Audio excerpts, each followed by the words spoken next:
자, 그리고 화천대유에서 근무했던 또 다른 인물이죠. 박영수 전 특검의 딸은요.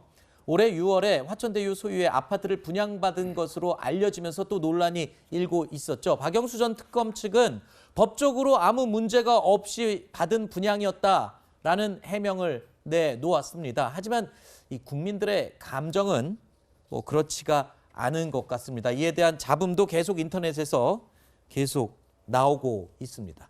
이 대장동 개발 사업의 민간 사업자 선정 심사에 참여했던 정모 변호사가요. 지난주 토요일에 공사를 방문해서 당시 심사 자료를 확인했다는 이야기 조금 전에 저희가 나눠봤는데, 그런데요, 이 자리에 당시 심사에 함께 참여했던 개발사업 1차장 김모 씨는 물론이고요. 직원들 2명도 같이 함께 모여서 이 관련 서류들을 확인한 것으로 알려지고 있습니다. 이 4사람이 한 자리에 모여서 함께 자료를 열람하게 된 배경이 과연 뭔지, 심사에 참여했던 사람이 2사람이 있고, 그렇다면 아까 윤희석 이 대변인께서 말씀해 주셨듯이 이거는 법적으로, 변호사님이 와 계시니까 여쭤볼게요. 법적으로 증거인멸이나 아니면 뭐 그냥 소송 대비라고 하기에는 조금 의심스럽다, 이렇게 지적이 있거든요. 거기에다 가능합니까? 지금은 퇴사를 했는데 막 저렇게 들어가도 되나요? 지금 같이 그것도 불러다가 좀 이해가 봤다는 거 되지 아니에요? 않는데, 현직 직원과 지금 함께. 말씀하셨던 것처럼 뭐 실제로 뭔가를 뭐 지우거나 은폐한 시도가 있었다면 그거는 본인의 범죄에 대한 증거이면은 처벌하지 않습니다만, 그건 나중에 법적으로 문제되면 양형 단계에서 불리하게 작용될 수 있을 거고, 저 정모 변호사는 남욱 변호사와 또 유동규 성남도시개발공사 사장 직무대행과 연결고리입니다. 지금 그쵸. 우리가 지금 이 언론상에서 나오는 정모 변호사. 네, 맞습니다. 근데 이 정모 변호사가 아까 말씀하셨던 것처럼 성남도시개발공사 개발사업 1차장, 그 당시 2015년에 그러니까 소위 말하는 하나은행 컨소시엄, 화천대유가 포함되어 있는 하나은행 컨소시엄이 우선 협상 대상자로 선정되게 될 때 1차 심사, 2차 심사를 맡았던 사람들입니다. 네. 근데 저희가 이 1차, 2차 심사 과정, 그다음에 선정된 이후에 이익 분배에 대한 계약이나 또 이 그 주주와 관련된 내용들을 이제 수사를 해야 되는 상황인데, 네. 그거 내가 확인해 봐야 돼 가지고 들어가서 그걸 읽어봤다?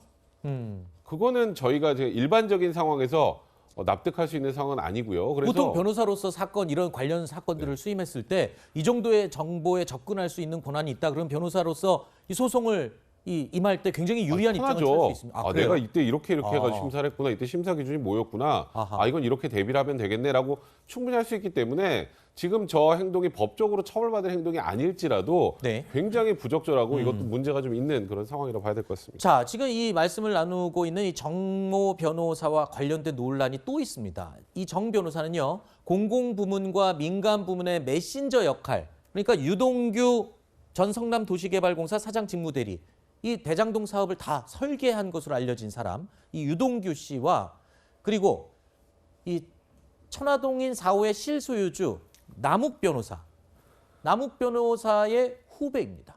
성남도시개발공사 입사를 추천을 직접 받은 적이 있었고, 또 유동규 전 성남도시개발공사 사장 직무대리와도 아주 친한 사이입니다.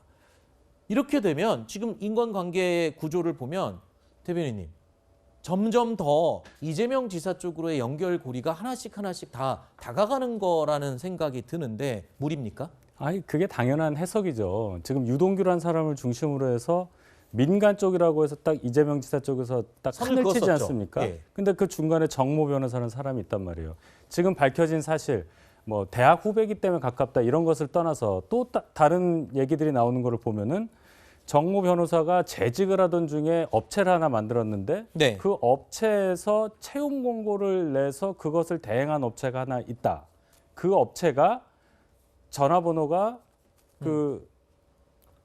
지금 정모 변호사가 만들었던 회사의 전화번호가 일치하니까 네. 채용 업무를 하고 있었는데, 그 회사가 위치한 곳이 천화동인 4호의 남욱 변호사 그 사무실과 똑같았고, 그렇죠. 또 남욱 변호사의 그 천화동인 4호에서 사내이사를 하시던 분이 또 이 채용업체에 사내이사를 하고 있다.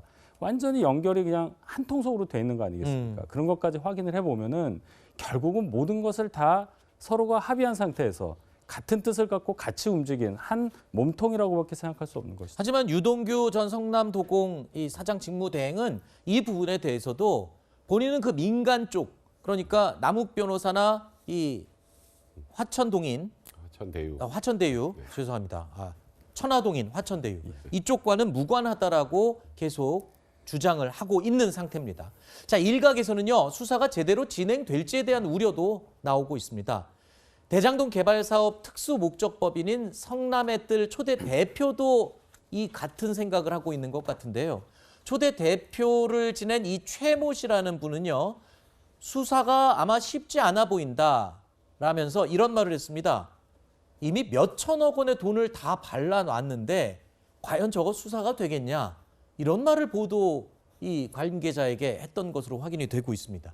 자, 최 전 대표는요, 성남의뜰이 페이퍼 컴퍼니다라고 말을 하기까지 했는데 자신은 바지 사장이어서 월급도 받지 않았고 다만 개발 사업 초기에 이성문 전 화천대유 대표가 수익을 챙겨주겠다면서 말로 구두 약속은 했었다라고 주장을 했었는데 이마저도 나중에는 그 이익 주기로 했던 것을 또 뺏어갔다고요. 그러니까 또 성남의뜰의 전 대표 최 전 대표가 또 지금 등장을 했는데요. 네. 그러니까 원래 사업자는 성남의뜰이지만 사실상 화천대유가 실제적인 사업을 했고 거기서 엄청난 수익이 발생을 한 거죠. 그렇기 때문에 아마 최 전 대표가 그 당시 상황에 대해서 뭔가 좀 의미 있는 진술도 할 수 있지 않을까 그런 그렇죠. 생각이 듭니다. 물론 이 내용은 이 조선일보에서 오늘 오전에 조간에서 보도한 내용이고 또 최 전 대표는 지금은 또 현직이 아니고요. 화천대유에 있지 않고 또 과거에 본인은 뭐 주장을 이렇게 하는 거다라고 이야기를 하는 것을 보도한 내용이니까요. 이 부분도 일방적인 주장일 수 있다는 부분을 다시 한번 제가 말씀을 드리겠습니다.